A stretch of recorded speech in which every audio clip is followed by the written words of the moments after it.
Здраво на сите, јас сум Бојан Шашевски, а вие следите уште една нова тази епизода од серијалот Јасно и гласно. Денеска на агендата, или во фокусот, као сакате, ќе биде младинскиот активизам. Односно, ќе зборуваме за тоа каде тера младинскиот активизам, што се случува со младинскиот активизам, колку тој постои, што му треба, колку му треба, какви се неговите капацитети така натаму, или каде би требало да се движи. Денеска учесници во Јасно и гласно ми се Маријана Ангелова, таа е генерален секретар на Националниот младински совет на Македонија, НМСМ скратено, нели? Една чадор организација, би рекол, на повеќе младински организации и организации за млади во Македонија. Тука е Ангел Димитриевски, тој е програмски координатор на Сдруженијето за едукативен развој Квалис, чија мисија е да ги вклучим граѓаните и младите во процесите на општествени промени преку едукација, критички пристап, анализа и преземање акции. И тука исто и Михаел Каровски, Натрикс, дел од колективот на социјалниот центар Дуња, кој едно место би рекол за солидарност, за заедничарење, за разни непрофитни, хуманитарни, исто така и политички активности. Кога збориме за младинскиот активизам, би сакал да почнам со Маријана од НМСМ. Маријана, некако кога дискутираме и анализираме за состојбите со младинскиот активизам, некако како тие дискусии и анализи да запреа со пандемијата, нели, кога зборувавме како да излеземе од целата таа ситуација, нели, ситуација кога младите беа принудени да седат дома, младинските организации да ги откажуваат сите тие број голема активност, нели, платформи како Zoom, како Discord, Microsoft Teams, како Google Meet, нели, стана местата за дружба, учење, договарање, следење настани и држење обуки, нели, исто така. И во целиот тој моментум како да ги снема оние теренските активности, ги снема некако и акциите, помалку се работеше на проблемите со локалните заедници, тоа донесе, нели, таквата ситуација, имаше ограничување на волонтерските иницијативи и така натаму. И сега од целата таа ситуација, еве сега ја снема, нели, пандемијата, но јас лично некако како да осеќам, еве новинарски зборам, како да осеќам она претходно што го гледав како да го снема тој младински активизам што претходно го имаше, како да не излезе од таа изолацијска фаза. Нели, со честни исклучоци секако, некако до нас новинарите како да недоволно стигнуваат информации за младински акции, разни активности. Дали, што се случува според тебе? Се случува ли нешто со младинскиот активизам? Или можеби младите повеќе станаа повлечени, бирократизирани, би рекол, со проекти и без некаква волја и желба да прават нешто? Фала. Фала ти, Бојан, на прашањето и фала ти на поканата да бидам дел од вашиот подкаст. Прашањето е доста комплексно во принцип.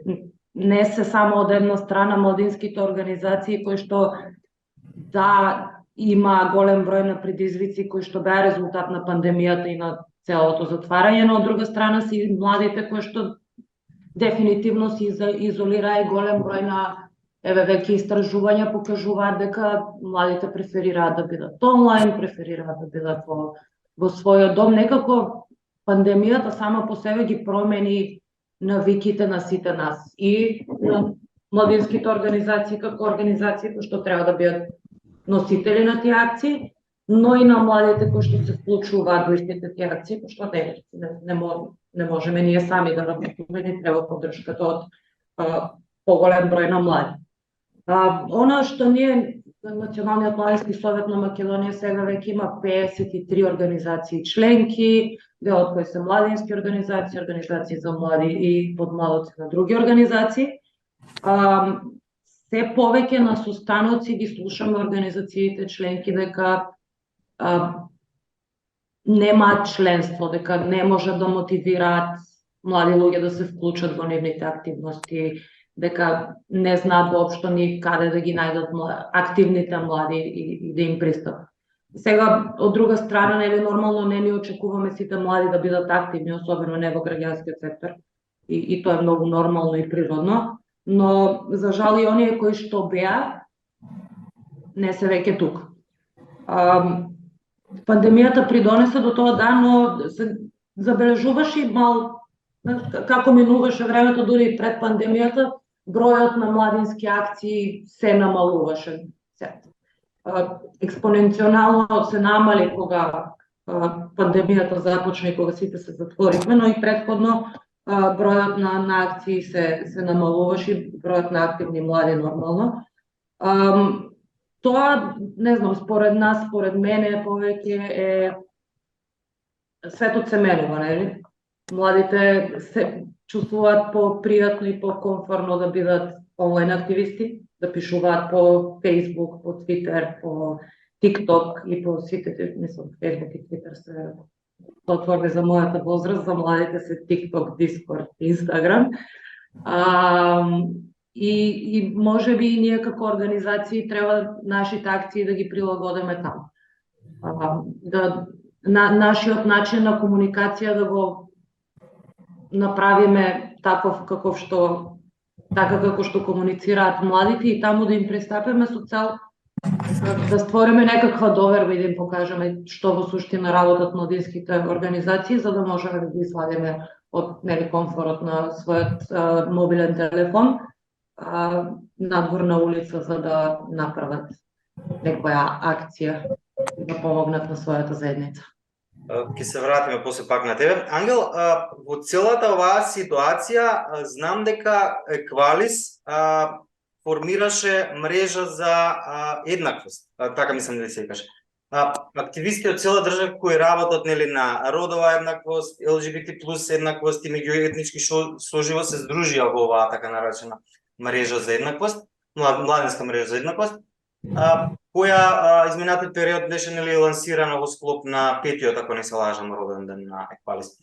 Од каде потребата за ваквата мрежа? Може би токму осетивте дека потреба, она што го збореше сега и Маријана, дека има потреба од некакво укрупнување, давање некаква насока на младите активисти, на некакво жар, нов фокус за работа и делување. Да, нашата идеја дојде од таму, значи од окрупнување и од потребата за сојузништво, бидејќи овие три теми ние ги гледаме дека се испреплетуваат, односно заеднички се допираат и особено во времето во кое што го збориме како пост-ковид време, кога имаат поголема потреба младите да се заедно во смисла да делат физички простор, ова беше одлична прилика да се донесат сите овие луѓе заеднички, да им се даде можност да замислуваат иднина која што е малку поинаква, особено представувајќи групите кои што ги представуваат, бидејќи се почесто во нашата работа се соочуваме на отпор кон пристапот до права за овие групи со кои што работиме. Сакав само малку контекст да дадам за активизмот и претходно што се зборуваше. Ние исто така работевме на некои процеси кои што ги водеа некои наши партнерски организации за како пандемијата ги погоди младите. Се испостави дека да, на многу начини ги има погодено, во кои што и начинот на кој што се сметаат себе си, веќе мотивирани и способни да направат нешто кога се однесува за општествена промена. Значи, сепак стануваше збор за голема пандемија, мислам голема здравствена криза која што сите нас не погоди на некој начин. Тука би ја спомнал и економската криза која што ги натера младите да буквално да работат за опстанок. И јас би рекол дека активизмот е сепак некоја врста на привилегија, дека ако имате доволно, да кажам, можности да се исхраните, да се едуцирате, да имате финансии за транспорт, дека тогаш може да имате некои предуслови за тоа што се нарекува активистички ангажман, а денеска младите се приморани да буквално да опстојат и воопшто не го наоѓам тоа за проблематично поради тоа што станува збор за една таква ситуација и сепак опстанокот е многу битен за понатаму да се сепак активизираат. Така што мислам дека преминувањето во нови форми на активизам, во некои форми кои што се по адаптибилни за различни заедници, кои што се по безбедни, од кои што можеби од пандемијата од ковид можеби и научивме некои работи како да се адаптираат некои форми на активизам, мислам дека баш ќе биде дури и корисно кога ќе ги реобмислуваме овие начини како да действуваме понатаму. Да, ќе се вратиме после на одржливоста, ќе зборуваме за одржливоста на младинскиот активизам. Натаму тебе да те прашам сега, сакам, што се случува со активизмот и социјалниот центар Дунја? Познато дека СЦ Дунја низ годините се профилираше како еден, би рекол, автономен и антикапиталистички колектив со хоризонтален модел, нели, каде се одржуваат разни настани, свирки, дискусии, донаторски акции, разменотеки, така наречени, нели? А во целиот тој амбиент и целите тие случувања, има ли простор за активизам во Дунја и што го држи таму активизмот ако постои? Па ја мислам дека баш постои таков простор за активизам во Дунја, во социјалниот центар. Секој може да се придружи на центарот и да даде дел од неговото време и ресурси да даде на социјалниот центар да го изгради на подобар начин. 6 години обстојуваме, се имаат случувано разни настани за од секој спектар и мислам дека во смисла на младински активизам има многу потенцијал, но нема многу младински активизам во социјалниот центар, исто како што спомнаат другите коментатори, другите гостители, дека поради пандемијата и поради разни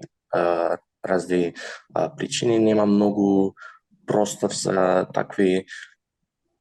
таков младински активизам, но еве можам јас самиот да се вправам во тој младински активизам како помлад човек, пак присуствувам и пробувам да се вклучам во сите активности што постојат и би кажал дека мислам дека во социјалниот центар Дунја единствената работа што би кажал дека најмногу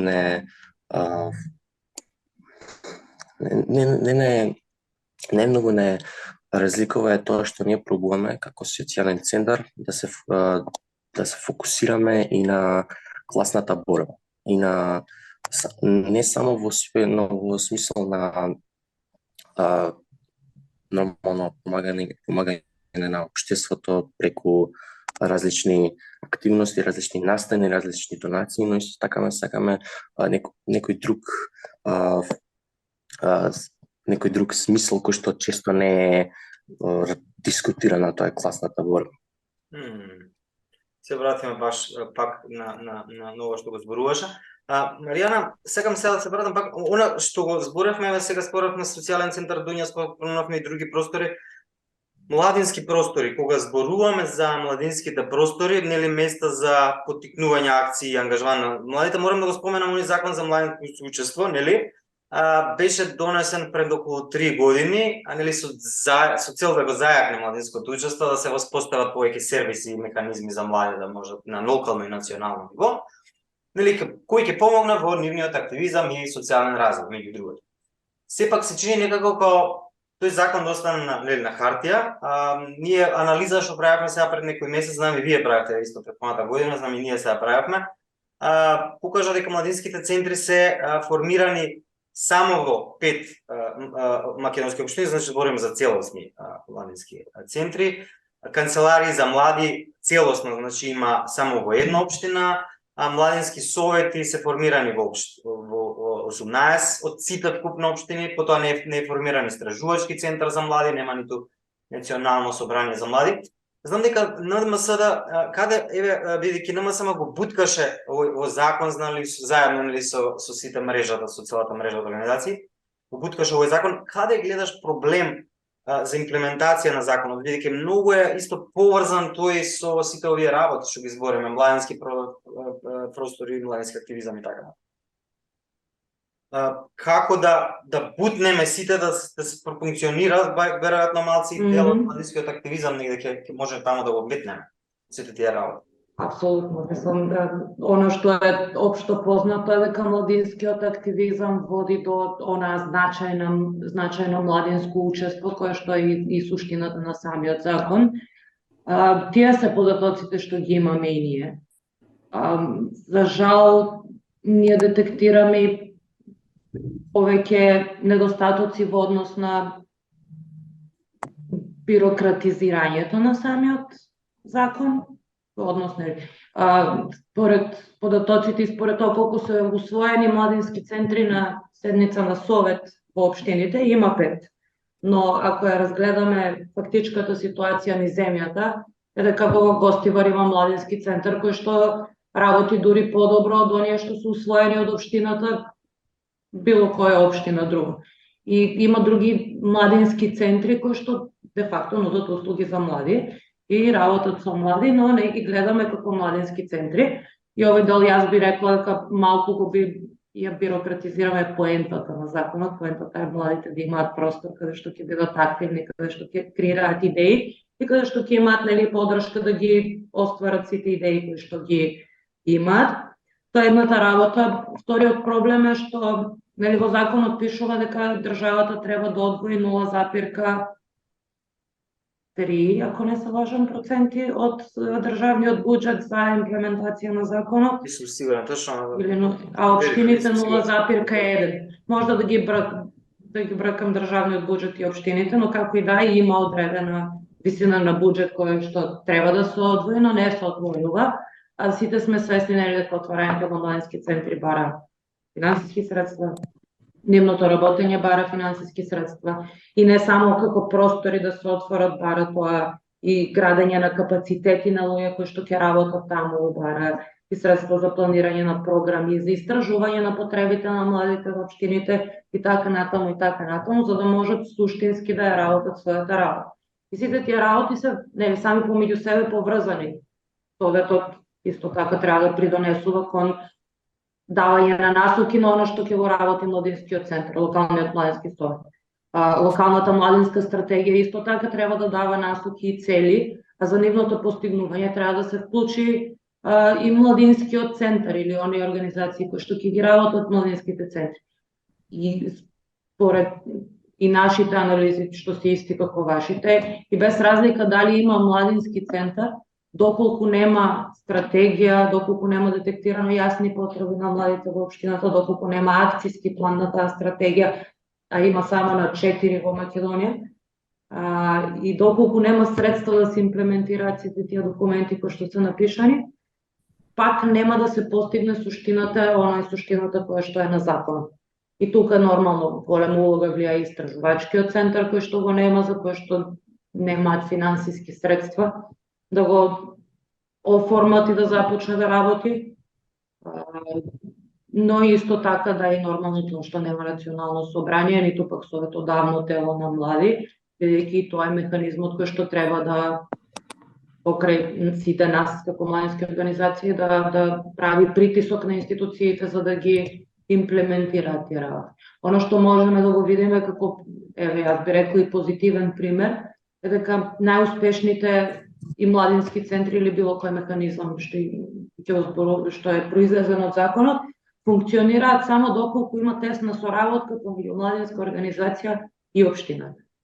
Тоа значи дека не треба да чекаме и само на институциите. Апсолутно. Напротив, треба и ние како организации да вложиме нешто, дали ќе биде време, дали ќе биде ресурси во финансиски средства или за да може да функционираат работите.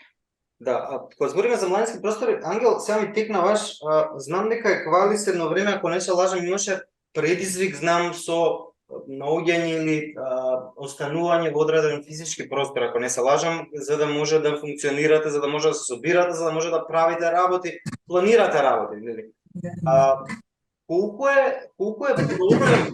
Колку е реален проблем тоа за една организација младинска или организација за млади, седно, за да може да воспостави контекст со младите, да ги бутка напред, за да им даде волја да прават нешто и да го реализира оно што го има утврдено како план некако.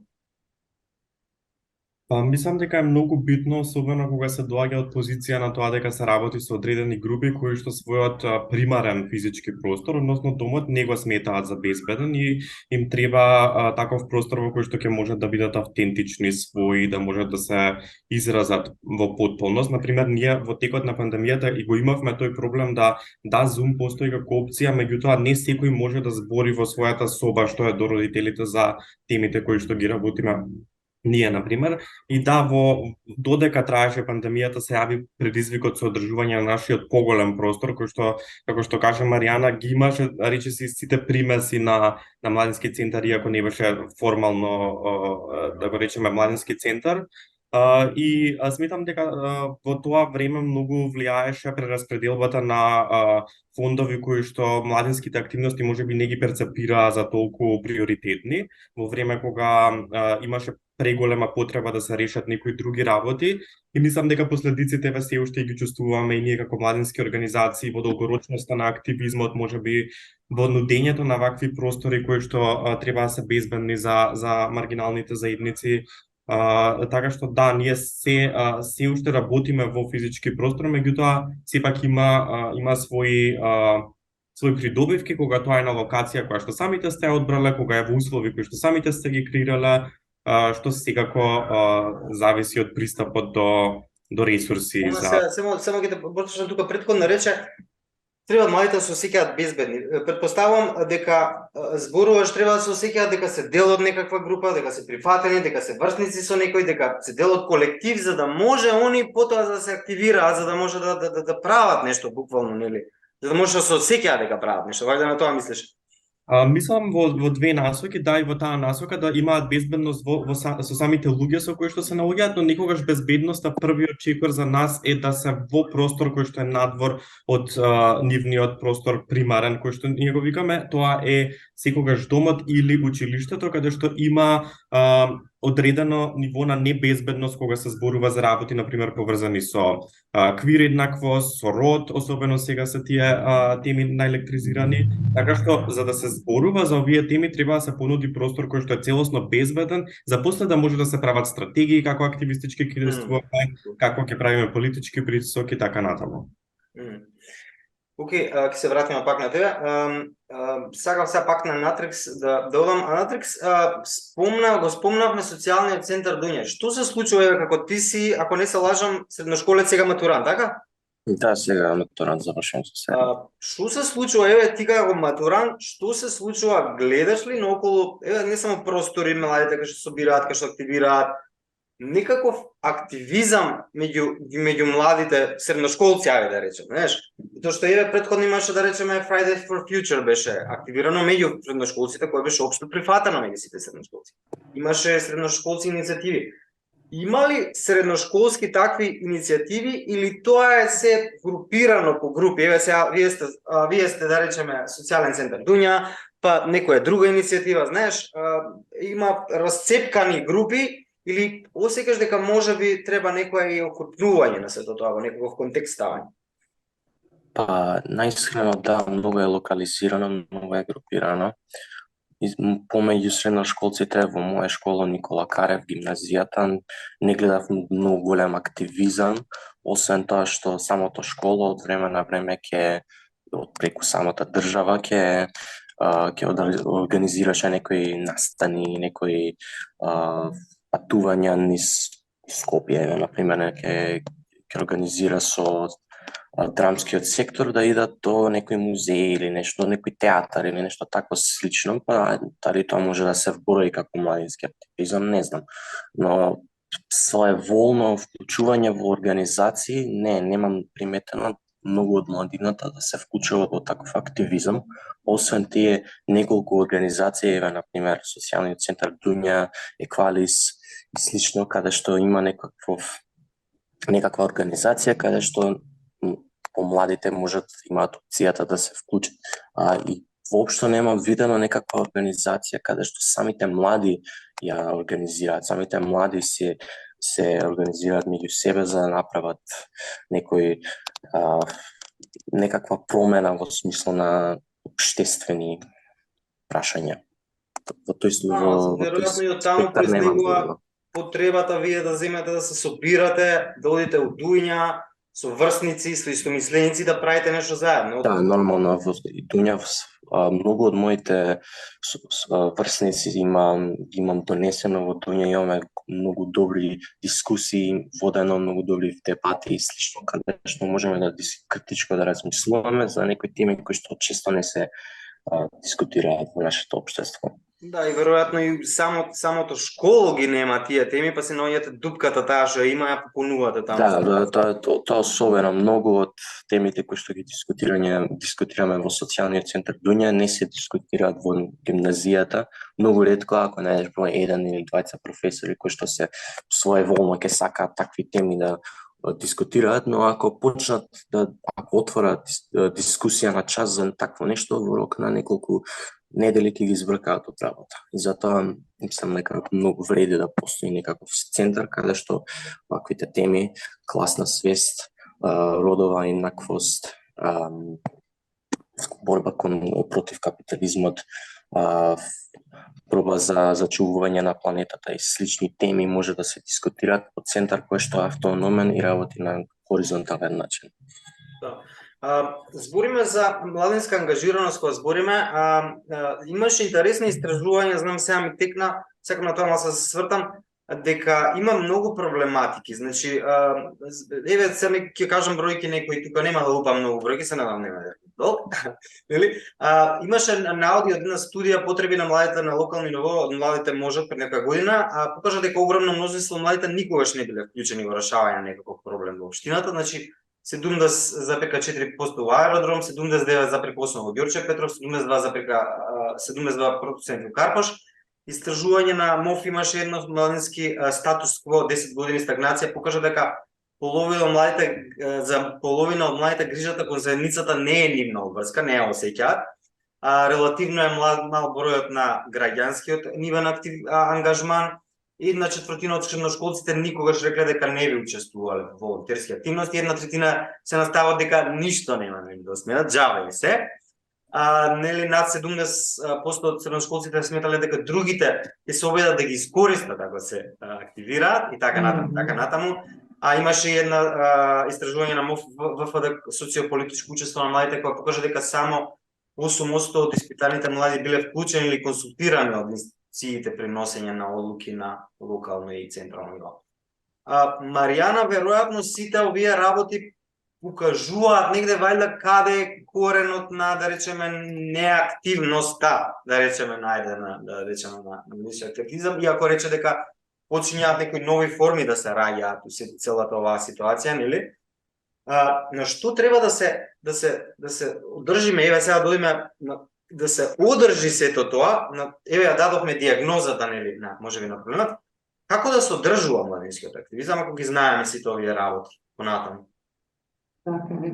Како што кажа, неактивноста на младите не е состојба, туку е резултат на други состојби што се случуваат во нашата земја, далеку поголеми од тоа што и ние како организации можеме да го согледаме, за жал. И според нас е резултат на недовербата на младите, што во организации, што во институции, поголемо во институции, ако истражувањето на ВФД и на МОВ покажа дека барем имаат некаква доверба во младинските организации, 3 нешто оценка имавме, што е солидна, втори сме после војската и МВР. Да. Така е што беа податоците. Треба да се гради на довербата. Се уште имаме, знаеш, кога зборуваме за младинско учество, за вклучување на младите, повеќе од институциите, па и дел од организациите во правото ова, ги викаат младите, ги консултираат, ги прашуваат за нивното мислење и за нивните потреби, но оној follow-up информацијата, еве вие го кажавте ова, сега ние го правиме, или вие го побаравте, ова се случува, или вклучете се вие за да се случи уште подобро, недостасува во таа комуникација. И сега, ние кога зборуваме за meaningful participation, значајно учество, не значи само да бидете поканети на седница на совет и да го кажете своето мислење, значи и вашето мислење да направи некаков последователен ефект на сите ствари што се случуваат, бидејќи тоа е поврзано со чувство на припадност и чувство на собственост на заедницата. Знаете, кога сами ќе ја направите клупата, во предпандемиско време, се грижите клупата да не ви е скршена. Кога некој друг ќе ви ја стави клупата таму, може би и вие ќе бидете тој што ќе ја скрши. Да. Тоа и Извини, продолжи. Не, затоа мислам дека и треба да се работи на таа континуирана комуникација, особено со оние помал број на млади кои што сакаат да бидат активни, не мора сите да се активираат, треба да почнеме од некаде, за да почне да се гради и довербата и да покажеме на младите дека уствари нивното вклучување доведува до некакви резултати.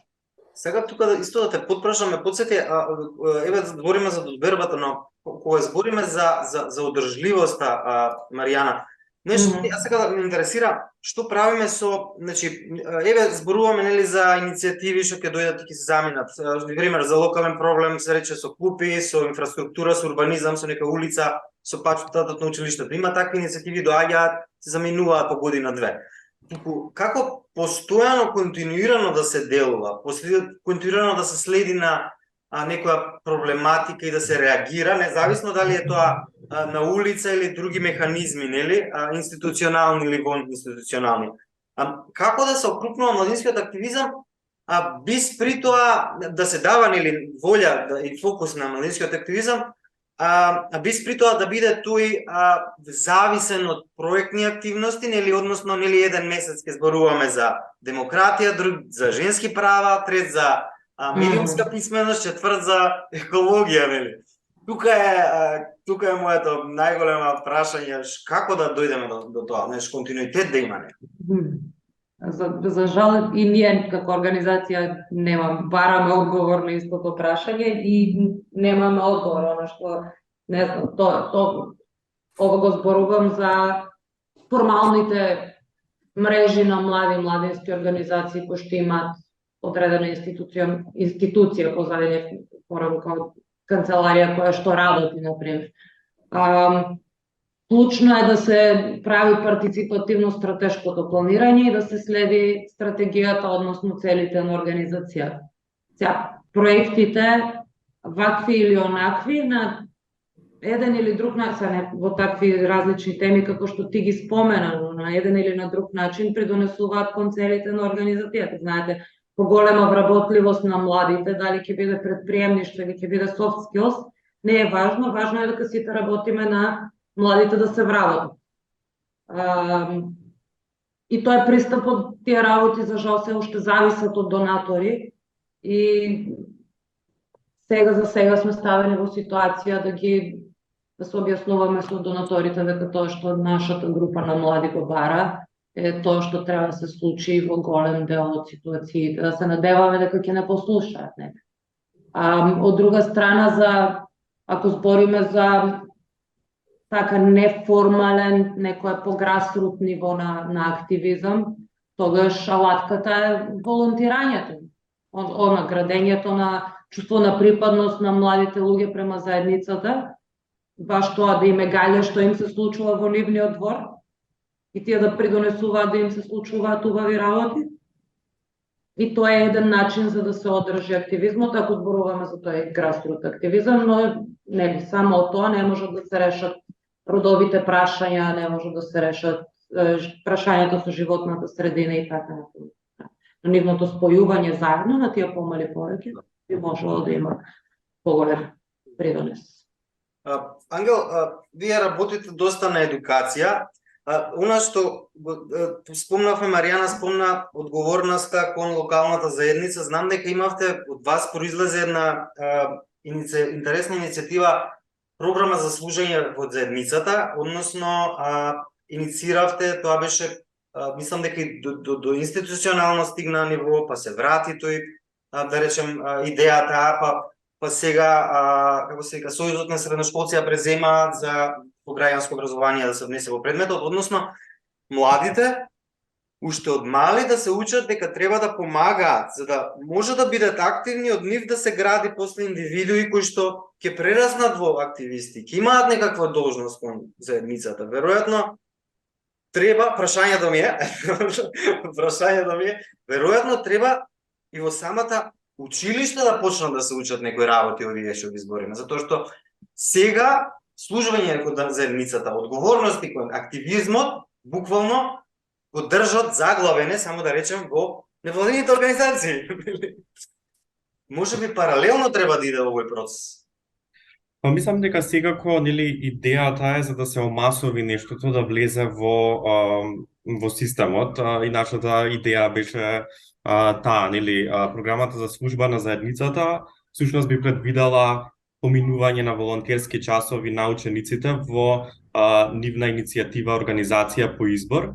И ние предложивме модел во кој што и граѓанските организации ќе бидат вклучени во оваа програма поради тоа што ние сме свесни дека и во училиштата и во системот постои селективност на теми и како тоа би одело доколку се препушти целосно на еден ваков неспремен систем да го спроведе тоа, нели сметаме дека треба да биде во соработка. На првото прашање, малку да се осврнам, нашата улога е да се гради култура на активно граѓанство, која што не се гради преку ноќ. Значи, треба многу време за некој да постепено и градуелно да почне да учествува активно во својата заедница, и тоа може да почне од најмали промени, правејќи нешто сам, потоа бидувајќи дел од различни граѓански иницијативи, протестни движења и така натаму. И мислам за нас најголемиот успех е кога ги гледаме овие работи, како луѓето можеби понатаму не остануваат во нашата организација, меѓутоа си ги наоѓаат своите места во општеството, во различни движења, можеби самите прават нешто. Тоа значи дека кај нив се поттикнала таа култура на активизам, која што треба многу време за да се изгради. Не е нешто што се гради со еден проект што ќе го завршиме за 6 месеци или ќе го така ќе речеме сега еве имаме спремни луѓе што ќе излезат на улица и ќе бараат. Меѓутоа постепено со текот на времето ова е култура која што треба да се гради, која што морам да сум целосно искрен дека споредбено со 6 до 7 години каде бевме, дека е далеку помала и дека тоа треба навистина да не загрижува, но исто така сметам дека и политичката волја за некои теми и прашања и особено за вклучување на младите исто така многу мала, и кога младите гледаат дека воопшто не е валидирано нивното мислење, мислам дека е до некаде и природно да се обесхрабрат и да сметаат дека па да сега никој мене не Да. Натрик, што мислиш ти, како да се одржува младинскиот активизам, да не биде тој сепак оно што зборавме претходно парцијален или фрагментиран, да речем тоа зборот, да не биде фрагментиран на повеќе групи, како да се одржуваме сите, ти како млад човек, што мислиш, како за да продолжиш? Натрик ќе дојде 20 нешто години, ќе дојде 30, ќе дојде 40, но после генерацијата потребна да како да го продолжи се тоа што Натрик го прави. Тоа е прашањето вечното. Следната генерација како ќе се вклучи во активизмот, па мислам дека е многу важно овие вредности да се учат од мала возраст. Во вредностите на може да направиш волонтерство без да има потреба да те плати. Мислам дека една работа што не се спомна доволно, фактот што младите не се вклучуваат многу во активности, во организации и волонтерство, чисто бидејќи работат за пари. И кога на пример, ќе стигне некој средношколец, ќе стигне летен распуст и му е дадена опцијата да волонтира и да работи. И најчесто младите ќе одберат да работат. Зошто? Бидејќи најчесто сакаат, бидејќи такво општество не едноставно, парите се многу важен ресурс и првин би одбрале да работат, да направат пари некакви за следната година, да си имаат нешто да може да купат, наместо да отидат да волонтираат, иако помагаат, се вклучуваат, помагаат некаков проблем ќе решат, на крајот на краиштата нема на нив некако да тоа да им сервира и едноставно ќе им биде полесна опција да се вклучат во работа, да работат наместо да волонтираат. Мислам дека за да се помине тоа треба волонтерството да биде гледано на нешто повеќе како само работење на некои активности. Тоа е дел од тоа значи дека си ти дел од твојата заедница, дел од твоето општество. Тоа значи дека ти активно се вклучуваш во проблемите на општеството и активно се вклучуваш да се најдат некои решенија, какви да се тие решенија. За долгорочно решение, ние немам одговора како можат младите повеќе да се фокусираат на волонтирање, но сигурно во следниот период тоа ќе биде полесно да се реши. Волонтерството, ајде сега со да ми дае сега уште идеја натред за волонтерството. Значи, у денешно време многу интересно е што Ибе среќам, дошта се движиме со радио, доста се движиме у невладиниот сектор и у младинските организации. Многу интересно е што сега има некоја пракса на невладините организации што не може да повикаат некој млад човек да каже став, да каже идеја, да каже што да прави. Дури се плаќа за одредена конференција на човек да каже нешто. Што мислам дека што мислите за овој подам? Дали може уште од старт го убива, дали му помага или му одмага на младинскиот активизам, зашто ти ме свекате, не знам дали знаете за која пракса збориме за се те викаат на некоја конференција за било што и сега сите се платени. Дури фокус групи има, каде што се платени фокус групите да кажат основни ставови. Според мене чудно што дојдовме до оваа ситуација. Дали, не знам дали ме сваќате што зборувам. Да, сваќам. Ова е веќе комерцијализирање на волонтерството. Веќе волонтерството цела цел ја губи со самиот факт кој што ти плаќаш некој млад човек да изврши некое волонтерство кој што треба тој своеволно да помогне и да допринесе на општеството. Со тој да, како што кажа, тоа е одмагање, нема на никој начин тоа да помогне на волонтерството во Македонија. Не би се сложил. Не би се сложил? Не би се сложил. Значи има разлика помеѓу конференција и волонтирање. Присуство на конференција не е волонтирање. Ако можете за конференција да плаќате некој си професор кој што има некаква си експертиза, зашто не би го платиле младиот човек за неговата експертиза? Или он е млад, он може да биде тука затоа што има слободно време. Или он е млад, ти може да биде тука на фокус група затоа што он има слободно време, али он од институција е изваден, тој губи од плата, па на него ќе му плати. Па добро, ја повеќе... Не е исто.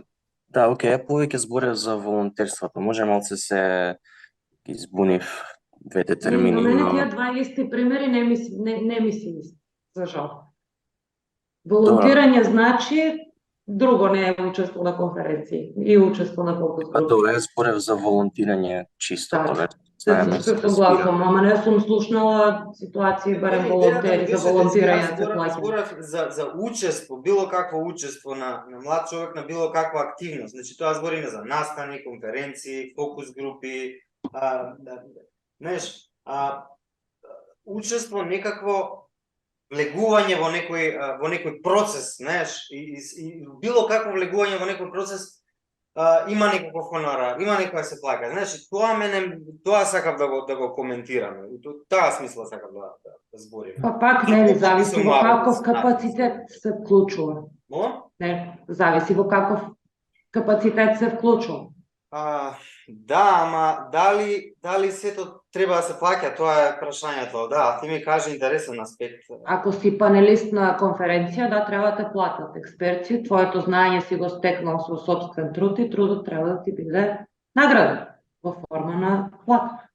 Без разлика дали си 18 години или си 45 и без разлика дали си човек од младинска организација или младински активист од неформална група на млади или професор на универзитет. Ама дали, да, добро.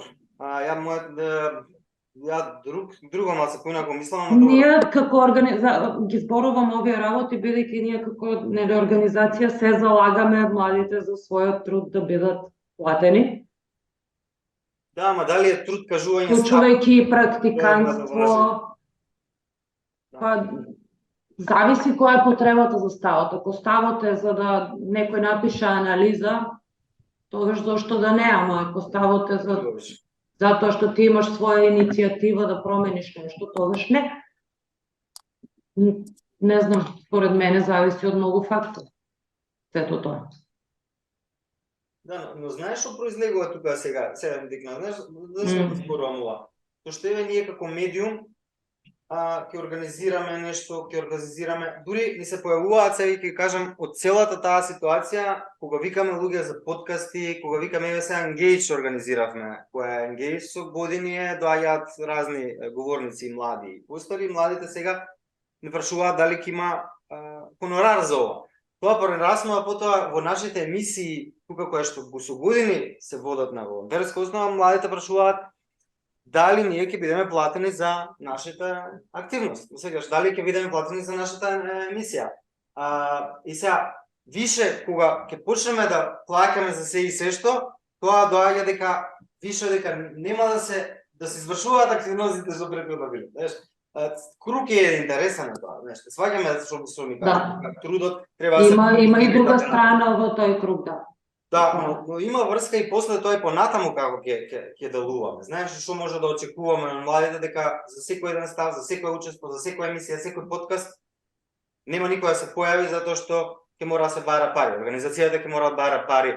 Значи, поише ќе треба буџетот да го зголеми за активности, ќе нема за тие и нема да ги прави. Така да поврзано е тоа. Тенка е линијата помеѓу тие две работи, да треба да ја најдеме разликата и да ја промовираме разликата. Да. Ангел, што мислиш ти за оваа работа? Мислам, ако имаш став, секако. Да, пробав николку пати да се вклучам, Извинете, ние спочнавме да си збориме, окей, тоа беше тоа. Да, моето мислење за оваа тема е дека мислам дека е на штета на активизмот ако го гледаме само од оваа перспектива. Мислам ако го гледаме само како зборење на конференција. Затоа што тоа е можеби еден многу мал сегмент од тоа како некој действува, можеби за да ја промовира својата иницијатива или да, не знам, да генерира следбеници и така натаму. Во принцип, сметам дека секој што е викнат некаде да зборува, денеска треба да, ако сите други говорници добиваат хонорари, не гледам причина зашто и тој млад човек не би добил хонорар, особено од перспектива на тоа ние особено го работиме ова во добросостојбата на активистите, значи никој не ги гледа тие скриени трошоци, да си активист и да можеби се соочуваш со легални препреки, со препреки за своето ментално здравје. Тие трошоци никој нема, никоја невладина организација нема да им ги покрие на луѓе што по улици одат.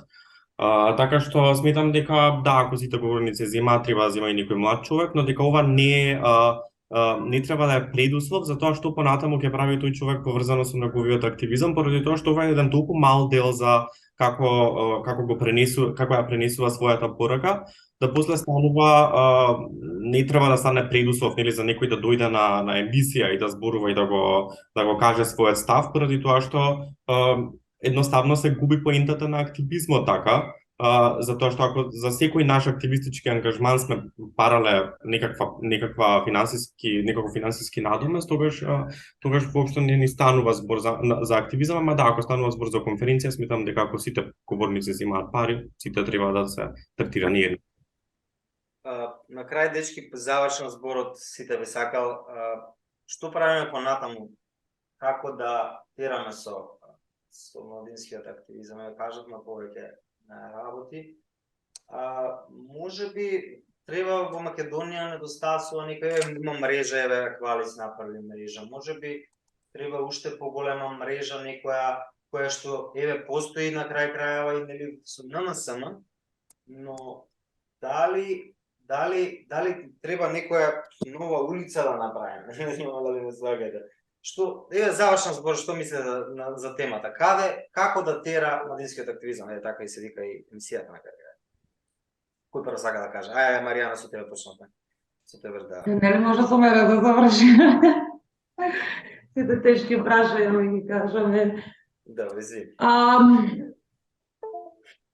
Јас би рекла подршка на младинските организации кои што во суштина работат на градење на активистичкиот дух кај младите и кои што значајно ќе вклучуваат младите во своите активности. Исто така, кога зборувам за поддршка, не зборувам само за донаторска проектна поддршка, зборувам и во поддршка на нивните активности со други организации, но исто така и споделувањето на информации помеѓу организациите дефинитивно треба да се зголеми. Знаете, сите зборуваат како се во истиот круг на млади луѓе, истите ни доаѓаат на настани, истите ова, истите она, но никогаш не кажале на колегите од друга слична организација, споделете во ова со вашите членови, па можда некој од вашите членови ќе дојде на наш настан и обратно. И таквото споделување на информации помеѓу самите организации, помеѓу членството на организациите, мислам дека би можело многу да придонесе до тоа и младите да дознаат колку повеќе работи се случуваат надвор од организацијата во која што членуваат и се активни, и може би да се пронедат и во нешто што на нив им е пријатно да го прават. Што мислиш, Ангел, ти како да тераме натаму? Мислам дека многу е битно за понатаму да сватиме која е важноста на тоа дека работи треба да ги правиме заеднички, дека не делуваме ние изолирано и дека не сакам да ги кажувам работите вака, ама само нашите непријатели добиваат доколку ние цело време се цепкаме и се затоа нас ни е многу битно, мислам, и да сме во НМСМ членка, но меѓутоа и со Дуња, например, многу често сме во контакт, доколку Дуња е лицето, да кажам, на протестот за работничките права, ние нормално само ќе го поддржиме тоа движење што постои. Нема потреба ние да креираме паралелни движења и активистички напори, кога веќе има солидни активистички колективи кои што го прават тоа. Но мислам дека ни треба уште повеќе сојузништво за теми кои што не се толку актуелни како нашиве теми што ги работиме и дека едноставно губиме време со тоа што сме одделени едни од други. Натрик, што мислиш ти за како да тераме? Како да тераме?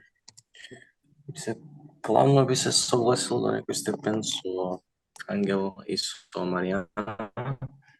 Сакам само да додам во врска со младинскиот активизам, не да се гледаат проблемите површински, туку да се гледаат самиот, поголемиот проблем позади нив. Кој е системот кој што ги креира овие проблеми, каде потекнува и како може да се промени.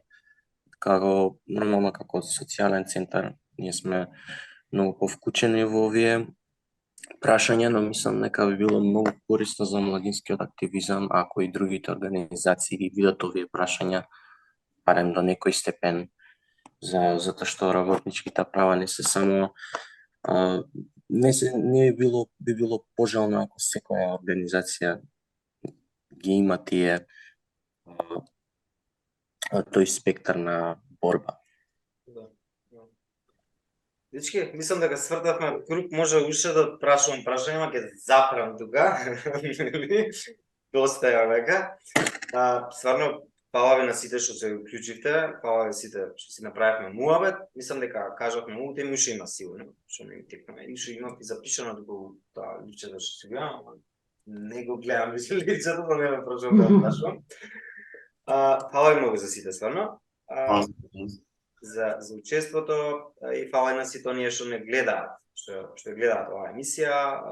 Ќе се видиме, ќе продолжите да гледате и натаму Радио